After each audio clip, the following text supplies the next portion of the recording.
Hi, everyone. Welcome back to Study English with Frank. In today's lesson, we're going to talk about the months of the year and how to say them in English.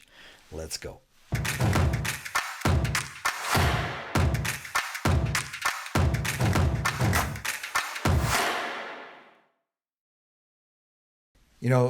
Over the years, I have tried to learn other languages as well.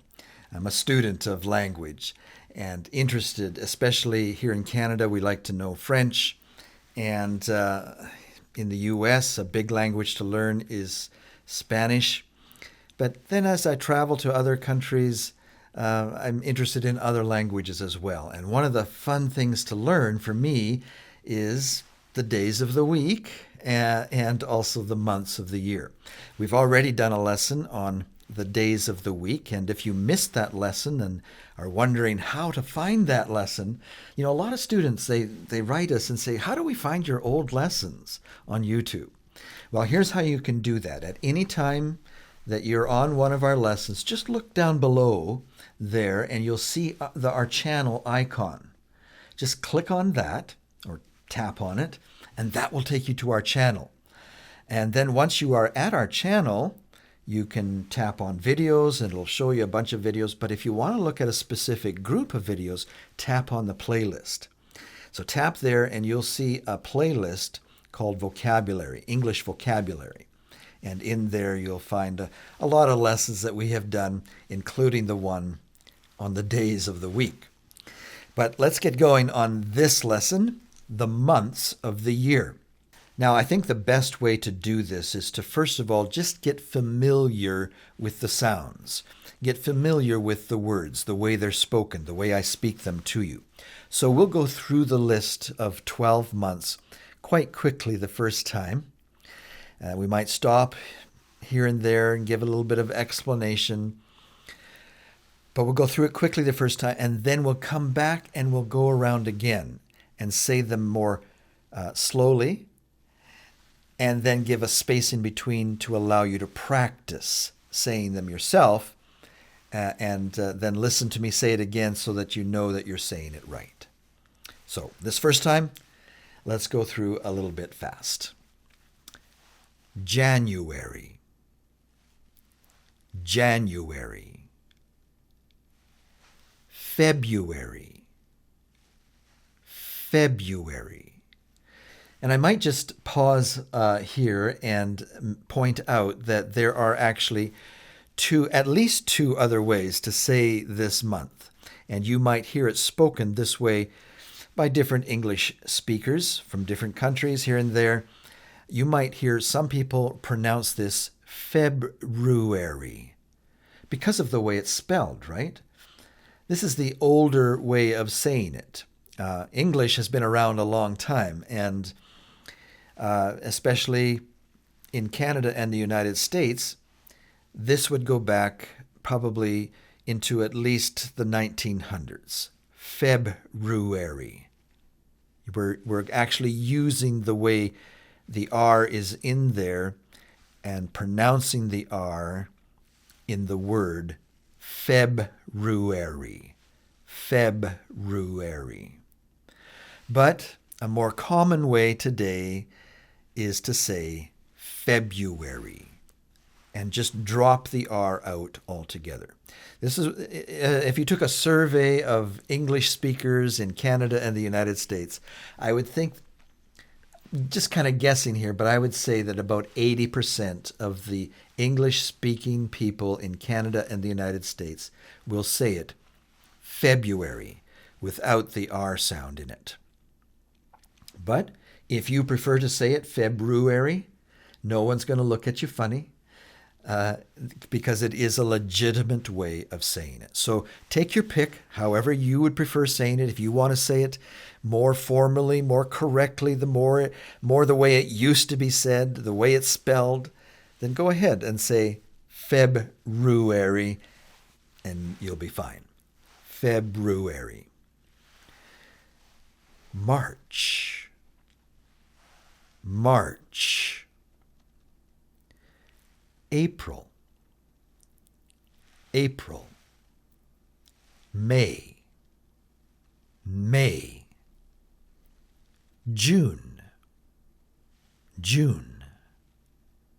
July, July. August, August. September,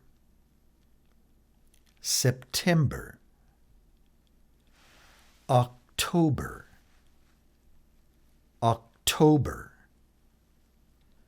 November, November.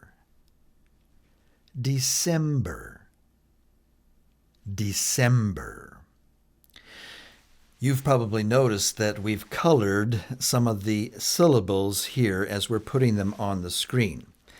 And if you were here for a previous lesson, you'll know that we do this to help you know which syllable should be emphasized when you say the word, and that will help you give a correct pronunciation of the word. All right, let's go through it again, and this time we'll do it a little bit slower. January. And remember, repeat after me. I'll leave that space. January, January. February, February. March, March. April, April. May, May. Some of the months of the year are only one syllable, so that's why you don't see anything colored in those months. If it's just one syllable, there's nothing to emphasize. The whole thing is emphasized, right? May, May. June, June. July, July. August, August. September, September. October, October. November, November. December, December.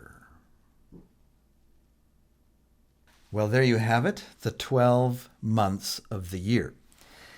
Before we leave, let's try and put some of these vocabulary words that we've learned into some sentences to see how we might use them in sentences. What is your birthday? People will often ask, what is your birthday?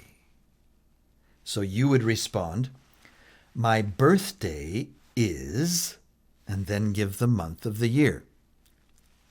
My birthday is May 17.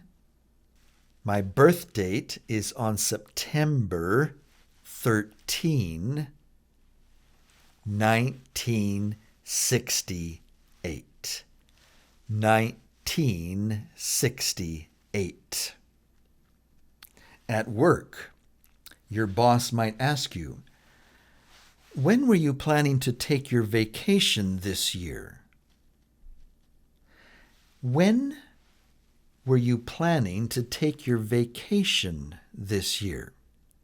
And of course, you will have to know how to say the month of the year that you hope to be able to take a couple of weeks off of work and go on vacation. And so you might say something, oh, my husband and I were hoping that I could get away in June, in the month of June. Someone might ask, when do your children go back to school? My children go back to school in September. My children go back to school in September. Someone might ask, in Canada, when does winter start? When does winter start? Well, there's several different ways to answer that question, depending on where you live in Canada. Officially, winter starts in December.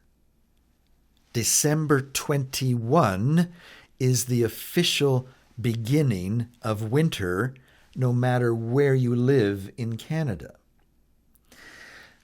But some people start their winter when it usually is the first snow. And so if you are living in the northern part of Canada, up in Edmonton, Alberta, your winter, you might say, oh, our winter starts in September, because that's when they usually get their first snow, is in the month of September. Here in Ontario, where TK and I live, we get our first snow usually it doesn't start until January. And so we may say, yeah, here in southern Ontario near Toronto, we really don't get our winter until January. This year was different. We started getting snow in November this year. That's when we got our first snow. You maybe saw the photo of my wife out in our backyard in November this year. That's when we got our first snow. Another question that people might ask is, when do you celebrate your Independence Day in Canada? Well, in Canada, we call it Canada Day. Canada Day. And it's in July. July 1st, actually. July 1 is Canada Day. And that is our big celebration every year. Canada Day in July. July 1. We might ask, when is the biggest holiday in your country? And because our students are all over the world, the answer is going to be different. Maybe we can get you to put your answer in the comment section below. What year of the month do you celebrate your biggest holiday? Maybe it's your Independence Day. Maybe it's a big historical day. Maybe it's a festival in your country that is your biggest holiday. Maybe it's New Year's Day in many parts of the world. That's the biggest holiday of the year, is New Year's Day. And it is different every year, right? Sometimes it's in January, and sometimes it's in February. Of course, many other countries celebrate it January 1, but then there's the Lunar New Year, which can be either in January or February. Well, that's our lesson for today. To be sure that you really learn the months of the year very well, you may want to watch this lesson 2 or 3 times. Maybe it's a good idea to write them down, get a piece of paper, and as you're writing them, say it out loud. January. Feb. How are you going to say it? Maybe you should let me know in the comments below how you prefer to say it. February or Febuary. March. Just write them out. That'll help you remember. But it always helps to also say it out loud. April. May. June, July, August, September, October, November, December. Another way that you might find helpful is to get some small cards and write them out as well. And that way, when you have a moment at work, you're taking a little break, you can pull out your vocabulary cards and be going through them and saying them each time you have a little time at work. And go through not only the months of the year, but the days of the week, and some of the other vocabulary lessons that we've learned. It helps to have them written out on a card that you can practice at any time. This is how I often, when I was learning different kinds of languages, I would find it very helpful to have the little card to have in my pocket and just pull out at any time and learn my vocabulary that way. So that's something to try. All right, well, that does it for today's lesson. If you enjoyed it, please give us a like, share with your friends, and if you haven't already done so, I invite you to subscribe, and we'll see you next time here at Study English with Frank. So long for now.